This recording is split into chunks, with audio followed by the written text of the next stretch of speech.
ورحمۃ اللہ وبرکاتہ۔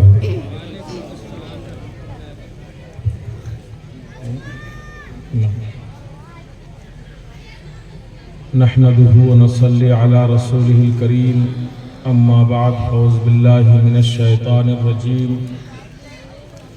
بسم اللہ الرحمن الرحیم۔ ولا يغتب بعضكم بعضا أيحب أحدكم أن يأكل لحم أخيه ميتا فكرهتموه۔ آمنت بالله صدق الله مولانا العظيم وبلغنا رسوله النبي الأمين الكريم ونحن على ذلك لمن الشاهدين والشاكرين والحمد لله رب العالمين۔ معزز و باوقار سامعین کرام، منبر نور پر جلوہ بار علماء کرام، آئیے ہم اور آپ نہایت ہی عقیدت و محبت کے ساتھ جی لگا کر اپنے پیارے آقا مصطفیٰ جان رحمت صلی اللہ تعالی علیہ وسلم کی بارگاہ اقدس میں درود شریف کا نذرانہ پیش کریں۔ اللہم صلی علی سیدنا و مولانا محمد معدن الجود والکرم منبع العلم والحلم والحکم وعلی آلہ واصحابہ وازواجہ وبارک وسلم صلاة دائمة بدوام الملک الحی القیوم۔ حدیث پاک میں میرے آقا صلی اللہ تعالی علیہ وسلم نے ارشاد فرمایا ہے کہ جس نے مجھ پر ایک مرتبہ درود شریف پڑھا، اللہ تعالیٰ اس پر 10 رحمتیں نازل فرماتا ہے، اس کے 10 گناہوں کو مٹاتا ہے اور اس کے 10 درجوں کو بلند کر دیتا ہے۔ تو لو لگا کر درود شریف کا ورد کریں، پڑھیں اللہم صلی علی سیدنا و مولانا محمد معدن الجود والکرم وعلی آلہ واصحابہ وازواجہ وبارک وسلم صلاۃ و سلام علیکہ یا رسول اللہ۔ یہ جلسہ دستار بندی مدرسہ کنز الاسلام کے زیر اہتمام منعقد ہوا ہے۔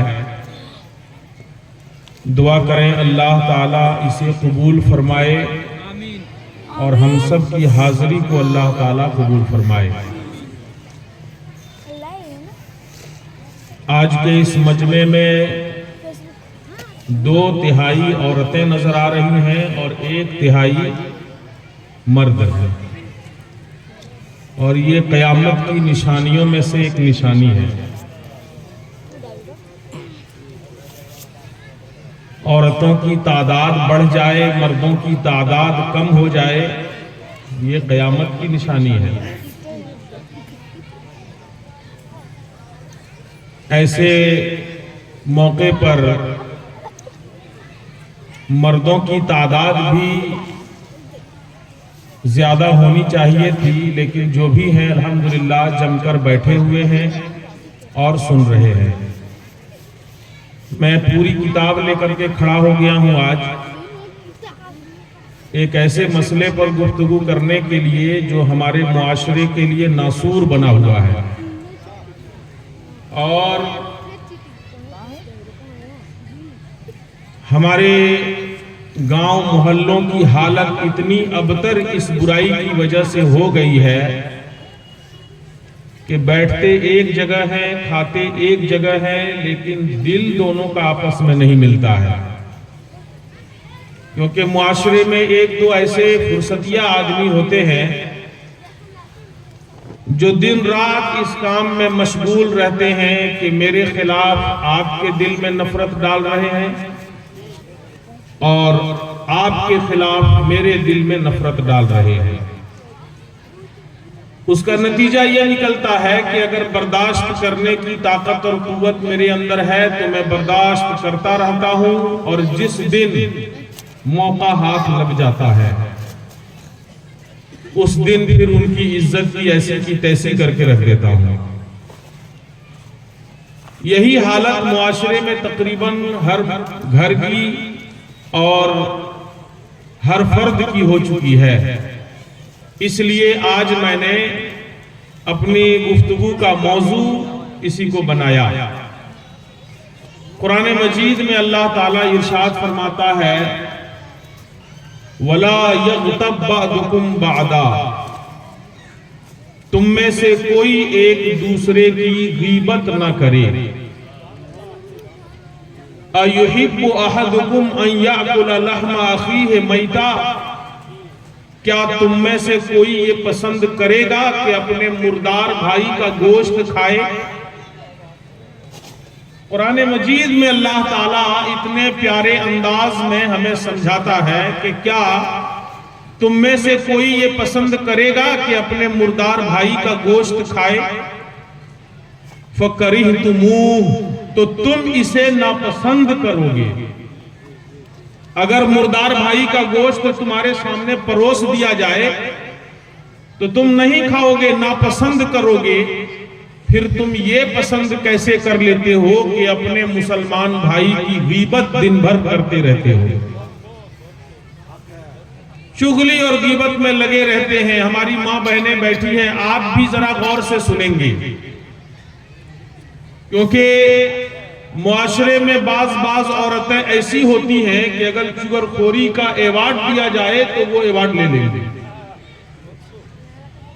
5 منٹ کے لیے کوئی عورت کسی کے گھر آتی ہے تو اس کے کان میں اسی کے گھر کی برائی اتنی ڈال دی جاتی ہے کہ آتے وقت وہ کچھ اور ذہن لے کر آئی تھی، اب جاتے وقت کچھ اور لے کر کے جاتی ہے، اور ذہن و دماغ اتنا متنفر ہو جاتا ہے اس کا کہ گھر جا کر کے یا تو لڑائی ہو جاتی ہے یا پھر گھر ٹوٹ جاتا ہے۔ میری ماں بہنیں آپ بھی غور سے سنیں، جلسے میں بھی بعض اس چیز میں مشغول ہوں گی۔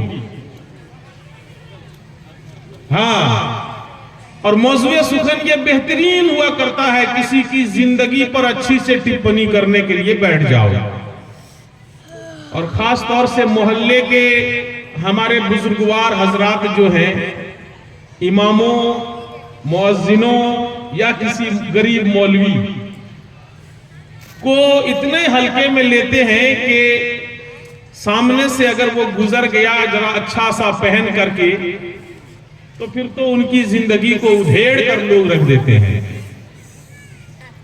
معمولی تنخواہ دے رہے ہیں، اتنا پاتا کہاں سے ہے، کھاتا کہاں سے ہے؟ سنجیدگی سے آپ کو سننا ہے، بے محل نعرہ نہیں لگانا ہے۔ ابھی بے محل نعرہ آپ لگوائے تھے،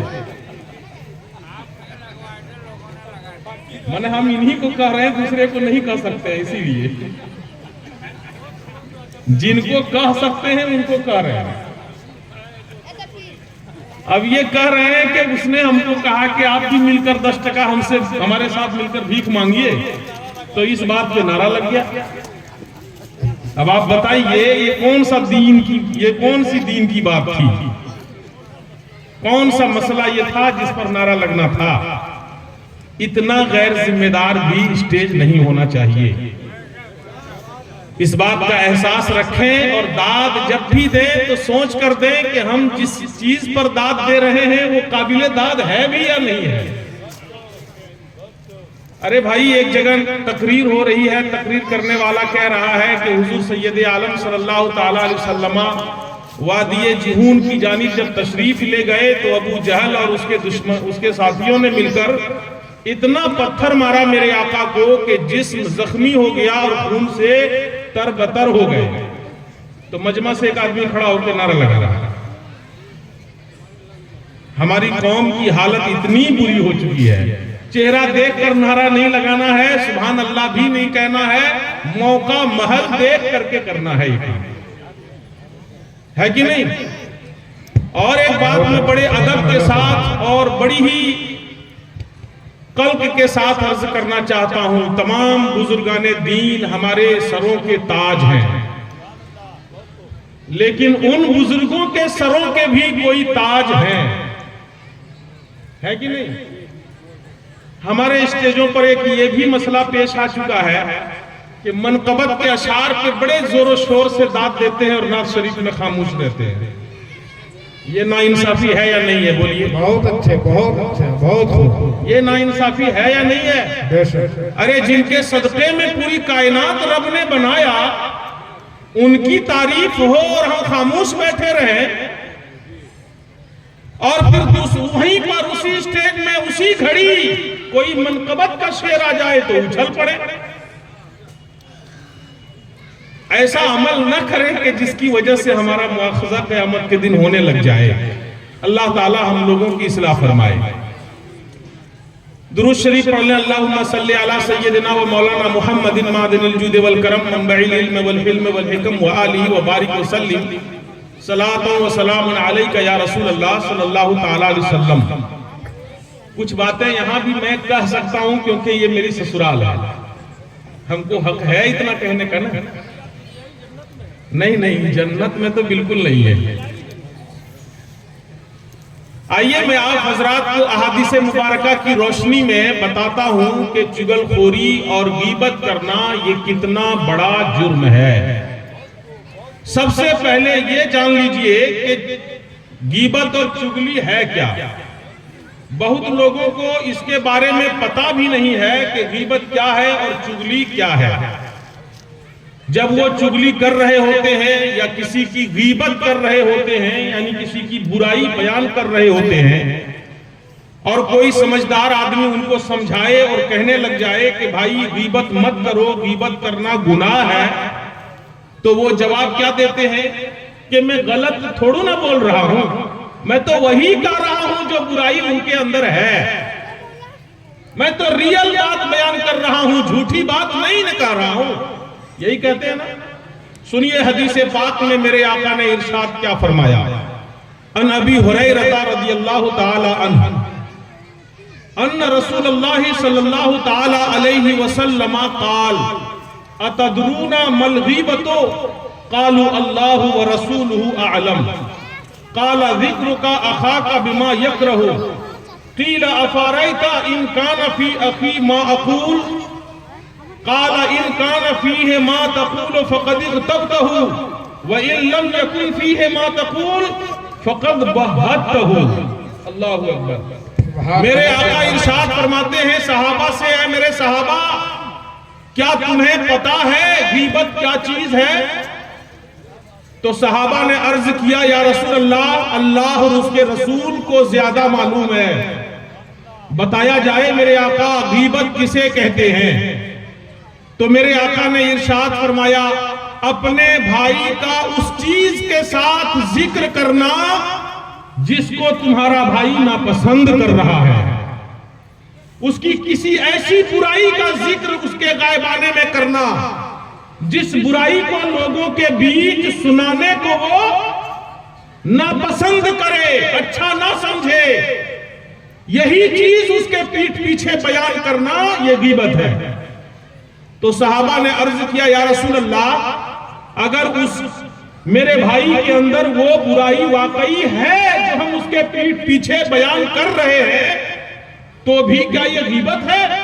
تو میرے آقا نے فرمایا کہ اگر اس کے اندر وہ برائی ہے اور تم اس کے پیٹھ پیچھے بیان کر رہے ہو تو یہ غیبت ہے، اور اگر وہ برائی اس کے اندر نہیں ہے جو تم سنا رہے ہو اور بیان کر رہے ہو تو یہ غیبت نہیں، یہ بہتان ہے جو غیبت سے بھی بڑا گناہ ہے۔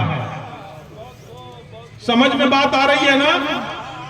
یعنی ریئل برائی بیان کرنا، ہمارے اندر کوئی کمی ہے، ہمارے اندر کوئی عیب ہے، اس عیب کو میرے پیٹھ پیچھے جس کو میں لوگوں کے بیچ بیان کرانا پسند نہیں کرتا ہوں، اب اسی برائی کو کسی دوسرے کے پاس جا کر کے کوئی ہی میرے غائبانے میں سنا رہا ہے، مفتی صاحب کے اندر یہ کمی ہے، وہ کمی ہے، وہ کمی ہے، واقعی وہ کمی میرے اندر ہے، یہی غیبت ہے۔ اور اگر وہ کمی میرے اندر نہیں تھی جو بیان کی جا رہی ہے تو یہ غیبت نہیں، میرے اوپر الزام رکھنا ہو گیا، میرے اوپر بہتان باندھنا ہو گیا، اور یہ اتنا بڑا گناہ ہے، اتنا بڑا گناہ ہے۔ میرے آقا صلی اللہ تعالی علیہ وسلم ارشاد فرماتے ہیں حضرت ابو سعید خدری رضی اللہ تعالی عنہ اور حضرت جابر ابن عبداللہ رضی اللہ تعالی عنہ یہ دونوں راوی ہیں اس حدیث پاک کے. قال رسول اللہ صلی اللہ تعالی علیہ وسلم الغیبت اشد من الزنا. میرے آقا نے ارشاد فرمایا غیبت زنا سے بھی سخت تر گناہ ہے. غیبت زنا سے بھی بڑا گناہ ہے، زنا سے بھی زیادہ سخت ترین ہے. صحابہ کرام نے پوچھا قالوا یا رسول اللہ وَكَيْفَ الْغِيبَةُ أَشَدُّ مِنَ الزِّنَا. اے اللہ کے رسول غیبت زنا سے زیادہ سخت کیسے ہے؟ غیبت زنا سے، زنا سمجھ رہے ہیں آپ کتنا بڑا جرم ہے سماج میں؟ اس سے بھی بڑا جرم میرے آقا نے غیبت کو قرار دیا. صحابہ نے پوچھا یا رسول اللہ یہ غیبت زنا سے بڑا جرم کیسے ہے؟ تو میرے آقا نے ارشاد فرمایا قال ان الرجل لیزنی فیتوب اللہ علیہ، کہ اگر زانی زنا کر لے اور پھر اسے احساس ہو جائے اپنے گناہ کا اور اللہ کی بارگاہ میں وہ صدق دل سے توبہ کر لے تو اللہ تعالیٰ اس کی توبہ کو قبول فرما لیتا ہے، اس کے گناہوں کو معاف کر دیتا ہے. اور غیبت کے بارے میں فرمایا وَإِنَّ صَاحِبَ الْغِیبَةِ لَا يُغْفَرُ لَهُ حَتَّى يَغْفِرَهَا لَهُ صَاحِبُهُ. ارشاد فرمایا غیبت کرنے والے کی توبہ اللہ تعالیٰ قبول نہیں کرتا ہے یہاں تک کہ وہ بندہ معاف کر دے جس کی اس نے دنیا میں غیبت کیا تھا. سمجھ میں بات آئی نا کہ کتنا بڑا گناہ ہے غیبت؟ زنا ایک بہت بڑا گناہ ہے، اتنا بڑا گناہ ہے کہ اس پر گفتگو کی جائے تو ایک الگ موضوع ہے وہ. اور یہ اتنا بڑا گناہ ہے کہ آج ہی نہیں، اول دن سے آدم علیہ السلام کے اس دنیا میں آنے سے لے کر کے آج تک، اور نہ صرف یہ کہ اسلام میں بلکہ تمام مذاہب عالم میں اس کو جرم عظیم مانا گیا ہے اور مانا جاتا ہے زنا کو. اس زنا سے بھی بڑا جرم ہے کسی کی غیبت کرنا. کیوں؟ اس لیے کہ زانی اگر توبہ کر لے تو اللہ تعالیٰ معاف کر دیتا ہے، مگر غیبت کرنے والا اگر توبہ بھی کرے تو اللہ تعالیٰ اس وقت تک نہیں معاف کرتا ہے جب تک کہ جس کی غیبت کیا تھا اور غیبت کر کے اس کی عزت خراب کرنے کی کوشش کی تھی اس سے معافی نہ مانگ لے. میرے بھائیوں آج ہم کہاں کھوئے رہتے ہیں؟ چائے کی دکان پہ چلے جائیے آپ تو کوئی نہ کوئی ایک آدمی موضوع سخن بنا رہتا ہے. پان کی دکان پہ چلے جائیے 4 آدمی بیٹھا ہو تو وہاں بھی کسی نہ کسی ایک کو لیے ہوئے ہیں اور انہی کی زندگی میں لگے ہوئے ہیں. ایسے کھاتا ہے، ویسے پہنتا ہے، ایسے چلتا ہے. زندگی کی ان برائیوں کو وہاں بیان کیا جانے لگتا ہے جن برائیوں کو وہ بندہ بیان کیا جانا پسند نہیں کرتا ہے. اور یہ چغل خوری اور یہ غیبت ہماری تباہی کا باعث بن جاتا ہے. آئیے میں آپ کو ایک اور حدیث پاک سناؤں. رسول کریم صلی اللہ تعالیٰ علیہ وسلم نے ارشاد فرمایا، اس حدیث پاک کے راوی ہیں، میں ڈائریکٹ دیکھ کے اس لیے سنا رہا ہوں تاکہ آپ کو سمجھ میں یہ بات آ جائے کہ واقعی یہ کتابوں میں موجود ہے، ورنہ مولویوں پر سے آج کل اعتماد بھی اٹھ گیا ہے کیونکہ اتنی حدیثیں گڑھی جانے لگ گئیں کہ لوگوں کو سمجھ میں نہیں آتا ہے کہ واقعی کتاب میں ہے یا مولانا صاحب نے لے لیا ہے کہیں سے. یہ دیکھیے کتاب کے اندر موجود ہے. رسول کریم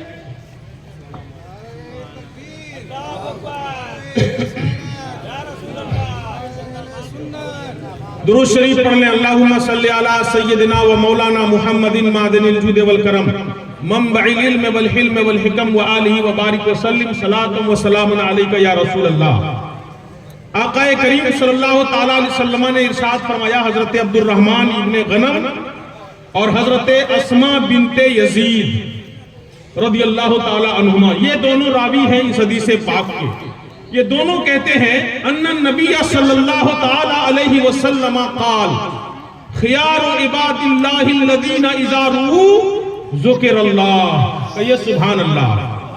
پہلے اس حصے کا ترجمہ سناتا ہوں. میرے آقا فرماتے ہیں کہ اللہ کے بندوں میں سب سے اچھا بندہ، سب سے بہترین بندہ وہ ہے کہ جب اسے دیکھو تو اللہ یاد آ جائے. جب اسے دیکھو تو اللہ یاد آ جائے، وہ بندوں میں سب سے اچھا بندہ ہے. بلکہ ہمارے بزرگوں نے اللہ کے ولیوں کی ایک یہ بھی پہچان بتائی ہے کہ جب انہیں دیکھو تو اللہ یاد آ جائے. تو آج ایسے لوگوں کو سماج میں عزت دیتے ہیں لوگ. اگر کوئی ایسا بندہ ہو جن کو دیکھنے سے اللہ یاد آ جائے، وہ اگر آپ کی محفل میں آ جائے تو آپ ان کے لیے کرسی خالی کریں گے؟ نہیں کی جاتی ہے. آج تو معیار ہم نے الگ بنا لیا، عزت و وقار کا معیار الگ ہم نے بنا لیا ہے. ایک منچلے شاعر نے کہا، کیسے کیسے لوگ ایسے ویسے ہو گئے اور ایسے ویسے لوگ کیسے کیسے ہو گئے. چاہے وہ چور اچکا ہی صحیح، چاہے وہ معاشرے کا سب سے زیادہ بدماش ہی صحیح، اگر دولت اس کے ہاتھ میں آ گئی تو آئیے حضور، بیٹھیے حضور، پیجیے حضور، اسی کی عزت دیکھیے. جبکہ قرآن مجید میں اللہ رب الجلال نے معیار جو عزت و وقار کا دیا ہمیں، وہ کیا دیا؟ رب کا ارشاد ہے، ان اکرمکم عند اللہ اتقاکم، بے شک اللہ کے نزدیک تم لوگوں میں سب سے زیادہ پسندیدہ اور مکرم وہ بندہ ہے جو زیادہ متقی اور پرہیزگار ہے. نعرہ تکبیر یا رسول اللہ. یہ معیار ہم لوگوں کو اپنے معاشرے میں بھی بنانا چاہیے کہ کوئی چاہے کتنا غریب ہو، چاہے وہ کتنا ہی لٹال کپڑا پہنا ہو، چاہے پھٹا پرانا پہنا ہو، اگر وہ آ جائے اور دیکھتے ہیں کہ وہ پانچوں وقت کا نمازی ہے تو ان کے لیے کرسی خالی کی جائے تاکہ ان کو عزت ملے. میرے آقا نے یہ ارشاد فرمایا. اور آگے سنیے آگے کیا فرماتے ہیں. ارشاد فرماتے ہیں، وَشِرَارُ عِبَادِ اللَّهِ الْمَشَّاؤُونَ بِالنَّمِيمَةِ، اللہ کے بندوں میں سب سے زیادہ برا چغلی کرنے والے لوگ ہیں. سب سے زیادہ برے وہ لوگ ہیں جو سماج میں چغلی کرتے ہیں. وَالْمُفَرِّقُونَ بَيْنَ الْأَحِبَّةِ، اور دوستوں کے بیچ میں تفرقہ ڈالتے ہیں. چغلی کر کر کے دوستوں کے بیچ میں تفرقہ ڈالتے ہیں. والباغون القراء الانتا، اور نیکوں کے اندر گندگی ڈھونڈتے ہیں. نیکوں کے اندر گندگی ڈھونڈتے ہیں. کوئی آدمی 1000 پارسا ہے، نیک ہے، اچھا ہے، اور بہت ساری خوبیوں سے ان کی زندگی بھری پڑی ہے. جب ان کو ہم اپنا موضوع سخن بناتے ہیں نا تو ساری خوبیوں پر پردہ ڈال کے وہ برائی اٹھاتے ہیں جس سے ان کے اوپر کیچڑ اچھالی جا سکے، اور اسی کو اٹھا کر کے ہم معاشرے میں رکھ دیتے ہیں اور لوگوں کو یہ بتانے لگتے ہیں کہ یہ تو برے ہیں، یہ تو ایسے ہیں، یہ تو ویسے ہیں. ساری خوبیاں بھلا دینا اور برائی ڈھونڈ کر نکالنا، یہ یہی ہے الباغون القراء الانتا، کہ وہ نیکوں کے اندر برائی کو ڈھونڈ کر نکالتے ہیں. باغیچے میں ڈال دیجئے کسی کو پھول، کوئی پھول نظر نہیں آئے اور جا کر کے وہ دیکھے کہ گوبر ہے. ایسے ہی بعض لوگ ہوتے ہیں. ہم لوگ چونکہ مدرسہ والے ہیں، ہمارے مدرسے کے یہاں کمیٹی کا کوئی نہیں ہے، اس لیے میں بول دیتا ہوں، بول دوں. ہاں یہ بھی ایک بات ہے کہنے کی. اگر کبھی کوئی آ جاتا ہے نا، صدر ہو یا سیکریٹری ہو، تو وہ مدرسے میں آ کر کے خوبیوں پر نظر نہیں ڈالتا ہے. وہ ایسی چیزوں پر نظر ڈالے گا جہاں دیکھے گا کمی تھوڑی سی، ایک دم خبر لے لے گا مولانا کی. اور ایک ذرا بھی ان کو اس بات کی پرواہ نہیں ہوتی کہ یہ مولانا صاحب ہے، یہ عالم دین ہے جن کی عزت اور احترام ہمارے اوپر واجب ہے. ان کی عزت کرنا، ان کی تخفیف یا ان کی توہین ہمارے لیے، ہمارے ایمان کے لیے خطرہ بن سکتا ہے. لیکن اس کے باوجود ہم اس کی ذرا سی بھی پرواہ نہیں کرتے اور ان کی خبر لے لیتے ہیں. اس لیے اس حدیث پاک کو نظر میں رکھیں. میرے آقا نے فرمایا، نیکوں کے اندر برائی ڈھونڈنے والا بھی اللہ کے بندوں میں سب سے برا آدمی ہے. اور ایک حدیث شریف سنیے، آقا کریم صلی اللہ تعالیٰ علیہ وسلم فرماتے ہیں، حضرت حذیفہ ابن الیمان رضی اللہ تعالیٰ عنہ اس حدیث پاک کے راوی ہیں، ارشاد فرماتے ہیں سمعت رسول اللہ صلی اللہ علیہ وسلم یقول، میں نے رسول پاک صلی اللہ تعالیٰ علیہ وسلم کو فرماتے ہوئے سنا ہے، وہ فرماتے ہوئے سنے ہیں، بتاتے ہیں کہ نبی کریم صلی اللہ تعالیٰ علیہ وسلم نے کیا فرمایا؟ فرمایا لا يدخل الجنت قطات، جنت میں چگل خور داخل نہیں ہوگا، جنت میں چگل خور۔ یہ حدیث پاک بخاری شریف کے اندر بھی موجود ہے اور مسلم شریف کے اندر بھی موجود ہے، جو دونوں کتابیں قرآن مجید کے بعد سب سے زیادہ صحیح ترین کتاب ہے، ان کے اندر یہ حدیث پاک موجود ہے کہ چگل خور جنت میں نہیں داخل ہوگا، بلکہ یہ بھی فرمایا مسلم شریف کی روایت میں ہے لا يدخل الجنت نمام، چگل خور جنت میں داخل نہیں ہوگا۔ اور حال کیا ہے سماج میں؟ آپ دیکھیے تو جو سب سے زیادہ چگلی کھاتا ہے نا، وہ اپنے آپ کو سب سے بڑا متقی اور پرہیزگار سمجھتا ہے۔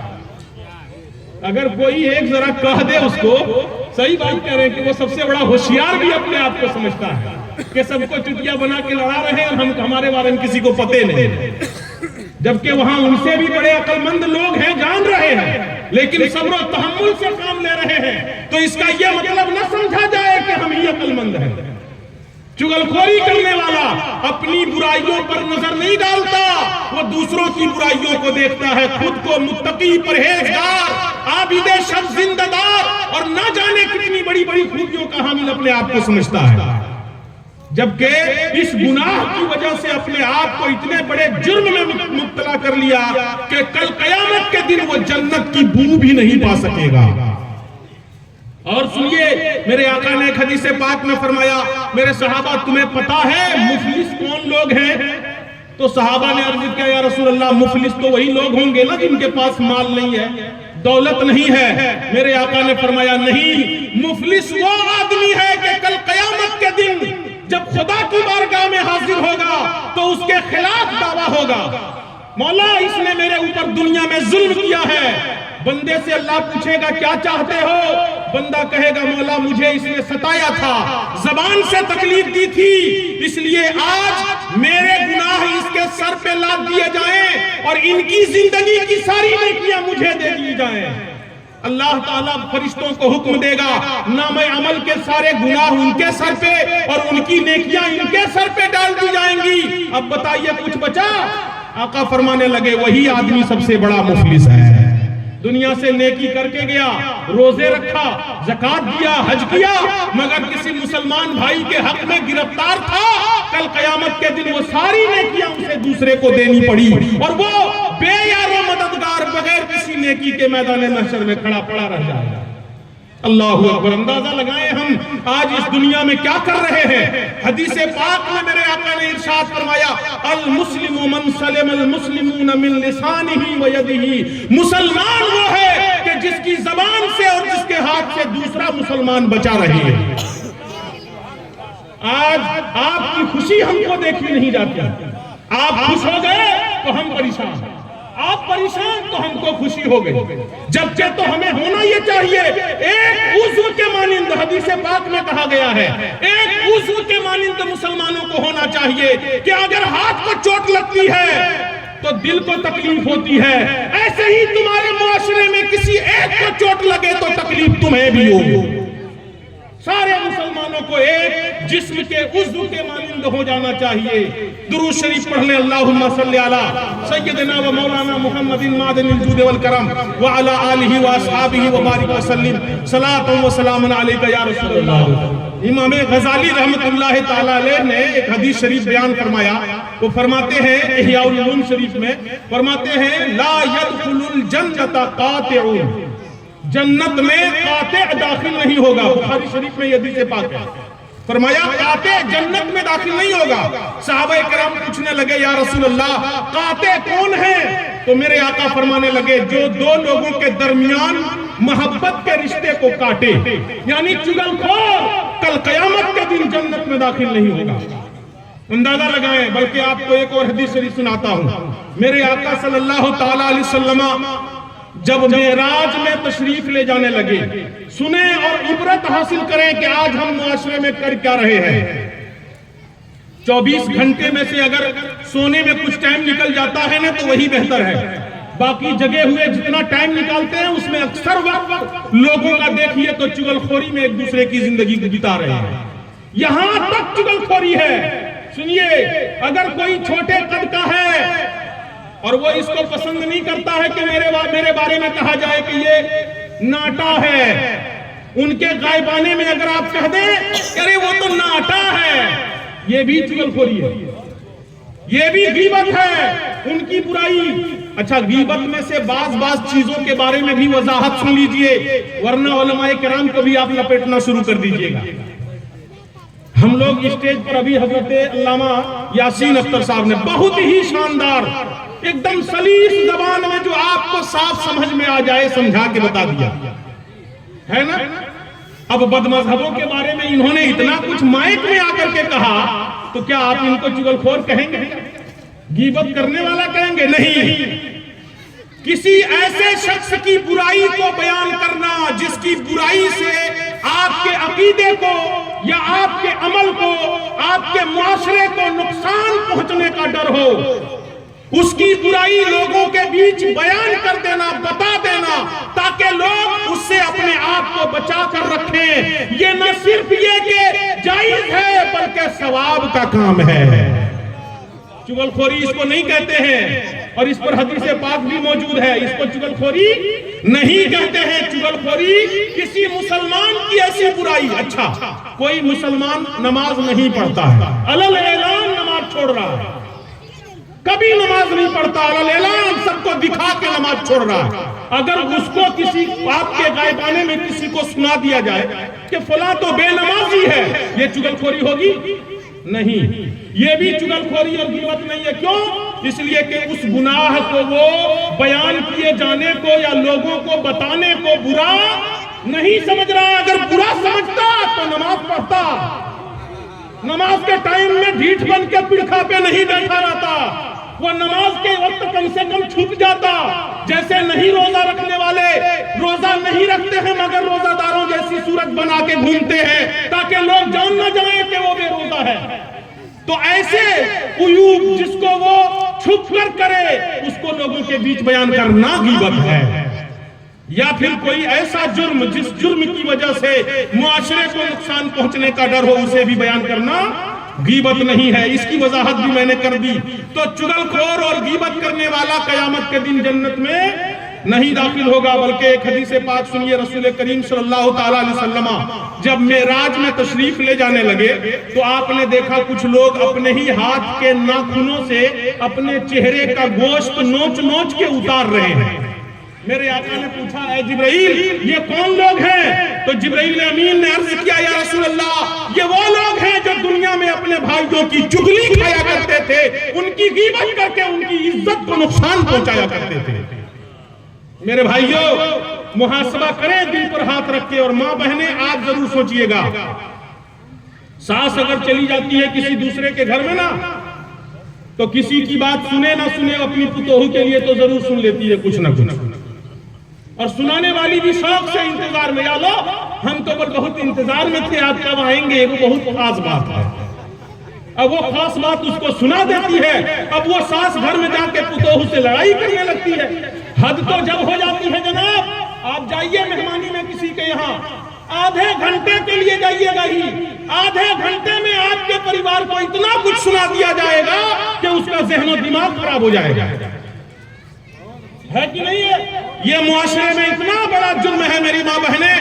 آپ سنیں. اور ایک بات اور بتاتا ہوں، جو چغل خور اور غیبت کرنے والا ہوتا ہے نا اس کے منہ میں بڑی سخت بدبو ہو جاتی ہے. اس لیے اس کا بھی محاسبہ ضروری ہے. اور سنیں، رسول کریم صلی اللہ تعالی علیہ وسلم نے ایک حدیث پاک میں ارشاد فرمایا، من نار فی الیبس باسرع من الغیبۃ فی حسنات العبد. ارشاد فرماتے ہیں میرے آقا کہ بندے کی نیکیوں کو اتنی تیزی کے ساتھ کوئی چیز نہیں کھاتی ہے جتنی تیزی کے ساتھ غیبت کھا جاتی ہے.